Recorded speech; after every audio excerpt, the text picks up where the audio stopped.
Sir আপনার দোয়া। Sir আমি অনেক খুশি আছি, অনেক হ্যাপি স্যার।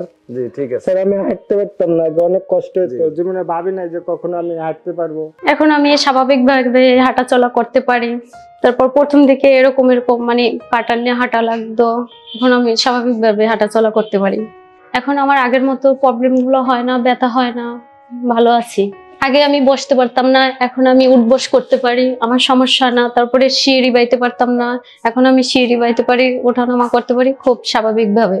আমি আজ 5 দিনের ভিতরে আমার ঘাড়ের ব্যথা, মাজায় সমস্যা, হাতে হাত উঠাইতে পারতাম না, সব ঠিক হয়ে গেছে। চেক করে দেখছেন তো নাকি? হ্যাঁ ঠিক। নাকি আবার খুশির ঠেলা বলতেছেন? না না ঠিক চেক করে দেখছি। যেখানে আমি হুইল চেয়ার দিয়ে আসছি সেইখানে আমি এখন সিঁড়ি দিয়া আমার রুগী নামতেছে, সিঁড়ি দিয়ে উঠতেছে, যার জন্য এখন আল্লাহর রহমতে আমরা ওনার থেকে সুচিকিৎসা হয়ে বাড়িতে চলে যেতেছি। আমি হুইল চেয়ার আইছি, প্রায় 15 দিন কিছু খাই নাই, কাঁদছি। মেয়েকে কইছি যে তোমরা কিভাবে ঘুমাইলে, তোমাদের জন্য হাজার হাজার রাত আমি ঘুম নষ্ট করছি, আর একটা রাত আমার জন্য রইল না কে। তখন মনে করছি যে হালা টাকাই কি জীবনের সবচেয়ে বড়, টাকা চাই না, আমার জীবনের সুখ চাই। পরবর্তীতে এই জায়গায় আসলাম, পাড়ায় আমার ভাই হুইল চেয়ারে আনছে। তবে এই জায়গায় আইসি পরে আল্লাহর রহমতে আজকে আমি 14 দিনে আমি অনেকটা সুস্থ। আমার মনে হইতেছে আমি একটা নতুন জীবন পেয়েছি। আগে তো নিচে বসতে পারতেন না, আপনিও বসেন, আমিও বসি দেখি। বিসমিল্লাহির রহমানির রহিম, আল্লাহু আকবার।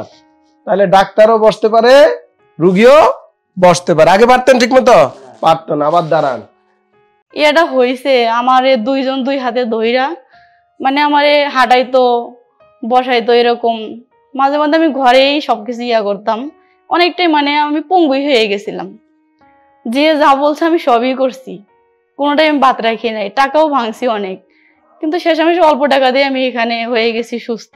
আমি হাঁটলে আগে পায়ের মধ্যে ব্যথা করতো, এখন হাঁটলে আমার কোনো ব্যথা নাই, মাজার ব্যথা গেছে, আল্লাহ দিলে গাড়ির ব্যথা গেছে, আমি আল্লাহর মতন সুস্থ।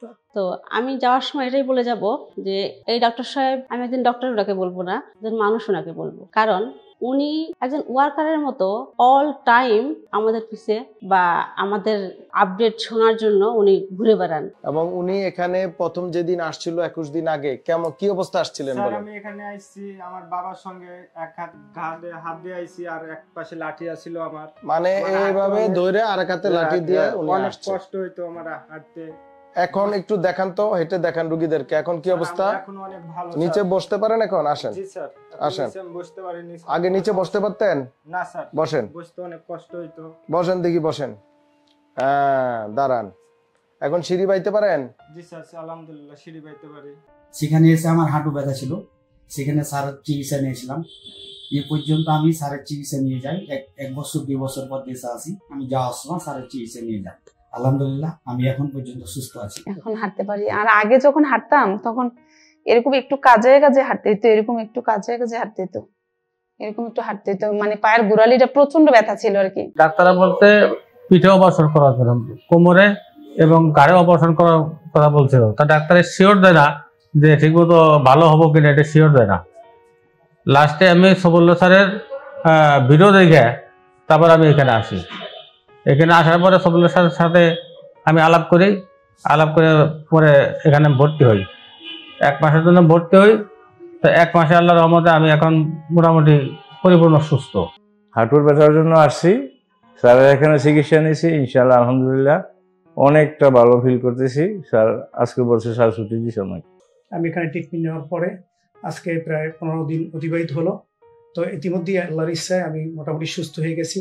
আমার যে পিছনে যে ব্যথা ছিল, যার কারণে আমি ঠিক মতন উঠতে পারতাম না, আমার স্বাভাবিক চলাফেরাটা করতে পারতাম না, বিভিন্ন সমস্যা হতো। তো সেই সমস্যাটা আল্লাহর ইচ্ছা এখন দূর হয়ে গেছে। আসলে আমার এখানে বলার কিছু নাই, স্যারের ট্রিটমেন্টে আমরা খুবই সন্তুষ্ট। যেটা কারণ যেখানেই নিতাম অর্থোপেডিক ডাক্তার অপারেশন ছাড়া তার কোনো গতিই নেই, কিন্তু ইনশাল্লাহ স্যারের কাছে আসছে, স্যারে অপারেশন ছাড়াই যতটুকু আল্লাহ তাআলা সুস্থ করছে, স্যারের উসিলায় শুকরিয়া আল্লাহর দরবার এবং স্যারের প্রতিও কৃতজ্ঞ। আমি ইন্ডিয়া যাওয়ার জন্য প্রস্তুতি নিয়েছিলাম, এখানে এই খুশ পাওয়ার পর এখানে আসে ইন্ডিয়া যাওয়া হয় না, আমি এখানে ইনশাল্লাহ সুস্থ হয়ে গেছি। তাহলে আমাদের দেশে ইন্ডিয়া যাওয়ার দরকার আছে আর নাই? মানে ব্যথা বেদনা, হাড় জোড়া রোগ, পিএলআইডি, কোমর ব্যথা, স্ট্রোক জন্য প্যারালাইসিস, ইন্ডিয়া যাওয়ার দরকার নাই। আপনি কিছু বলবেন? আমি দর্শকদের জন্য এই বলবো যে আপনাদের যদি এই ধরনের কোনো অসুখ হয়ে থাকে তাহলে আপনারা স্বেচ্ছায় এখানে আসতে পারেন। জি, এখানে ট্রিটমেন্ট খুবই ভালো, মেশিন পত্র ভালো। আপনারা এখানে এসে ট্রিটমেন্ট নেন, ইনশাল্লাহ আমার মতো আপনারা সুস্থ হয়ে যাবেন। ডিপিআরস লিমিটেড, আস্থা, বিশ্বাস ও নির্ভরতায় অবিচল।